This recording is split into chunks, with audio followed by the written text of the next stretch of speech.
The sun is the source of all power on Earth. The SAFIRE Sun generates energies comparable to the sun's photosphere.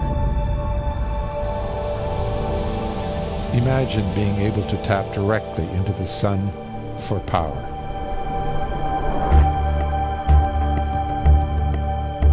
The SAFIRE technology was designed and built to replicate the atmosphere of the sun in a laboratory on Earth, and to test the electric sun model. These are the factors we control. These are some of the things the SAFIRE Lab is now capable of.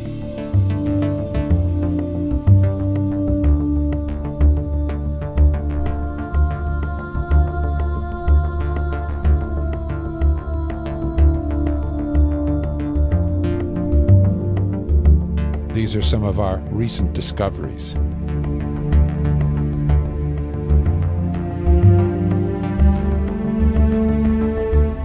In our tests and experiments, we have found no disparities with the electric sun model. In fact, all the evidence to date indicates that electricity is the primal force in the universe.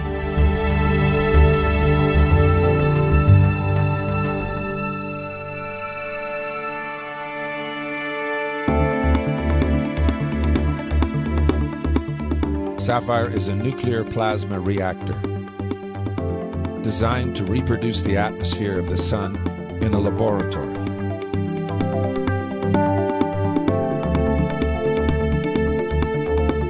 A wide array of instruments provides real-time data of the chamber conditions, allowing a level of control not available in most reactors.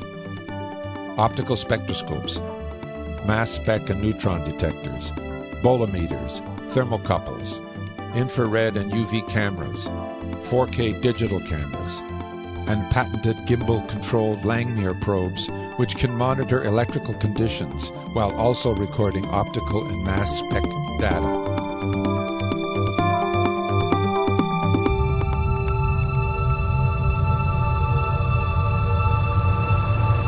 Bring the chamber down.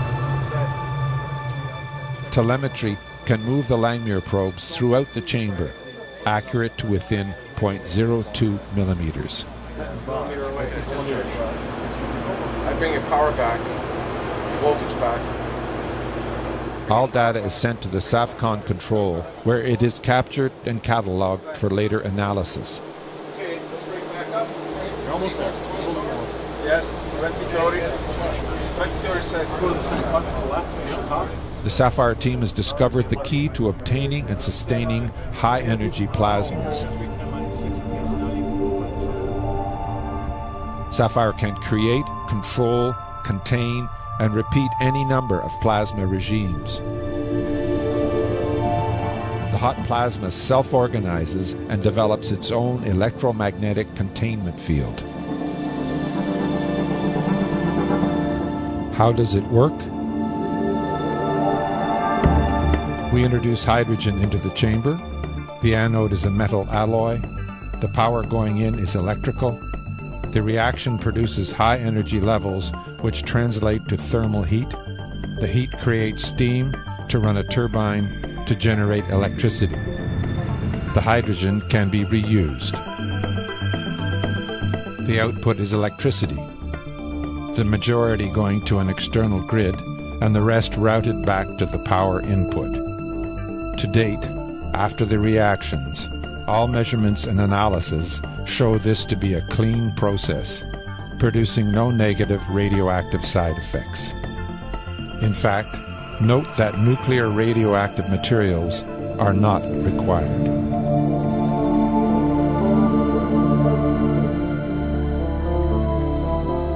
SAFIRE is mixing elements at the atomic level. What you are looking at is a patented design that uses atomic hydrogen in a self-organized plasma.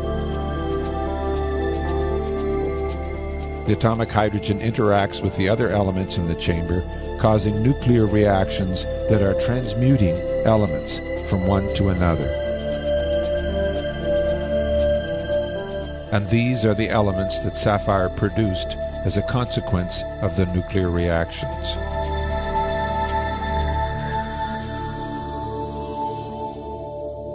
What you are looking at here is an experiment run over several hours. We were adjusting the chemistry to get different results, the aim being to explore higher energy levels. On this day, the rise in temperature over time was what we were intending, and yet it still exceeded our expectations. 3 separate analyses had been done by experts in computational fluid dynamics. All 3 predicted that with 100% input power, we would reach the thermal limit of the chamber. And for 3 years, these predictions had been accurate.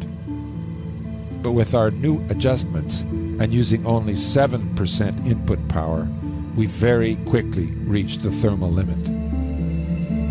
It was the elemental transmutations that were responsible for the rise in temperature over time that was almost 14 times what was predicted.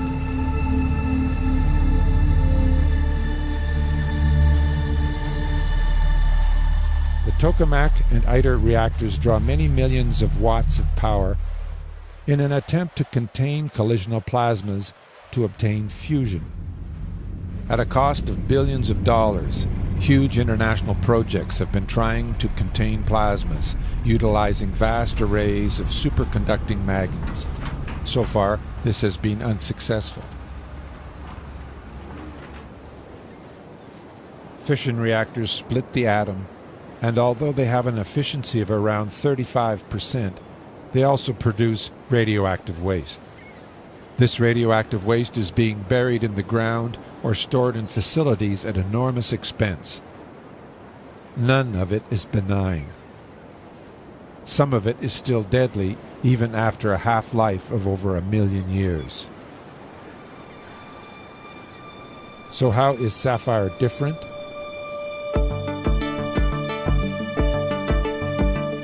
Self-organizing systems are a natural process occurring throughout nature. SAFIRE forms its own electromagnetic containment field into a self-organizing high-energy plasma. And unlike fission reactors, SAFIRE is stable, controllable, and has no environmentally dangerous or detrimental side effects. It uses hydrogen as the primary catalyst, the most abundant element in the universe.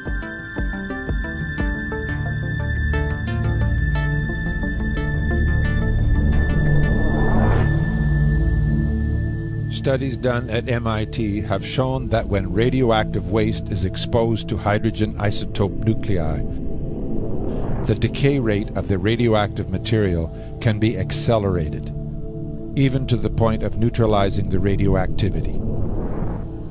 SAFIRE creates an environment where hydrogen nuclei interact with other elements, creating double-layer shells.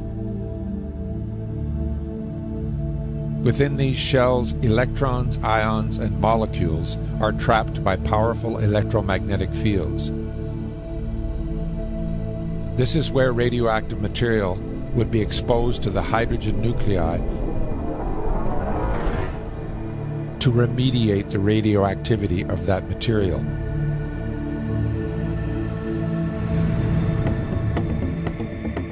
SAFIRE can also use radioactive materials as fuel. Elemental transmutation will remediate the radioactive waste back into base elements and render it benign.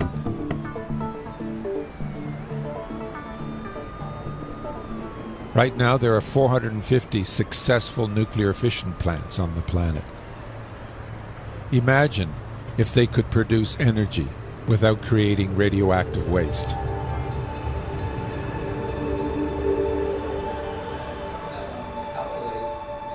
SAFIRE is an international team, which has been collaborating with individuals from Orion Energy, Lockheed Martin, US DoD, Los Alamos, Lawrence Livermore Labs, Space Propulsion Consultants, the University of Toronto, and many more.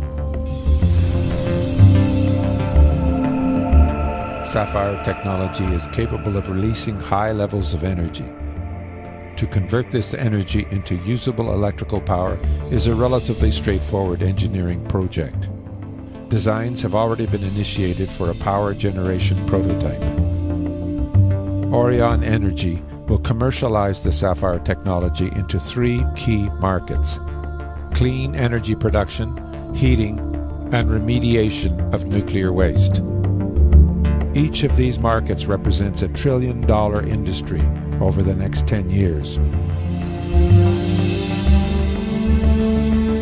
Orion Energy is currently engaging investors from around the world to raise the $20 million US funds to bring this technology to reality.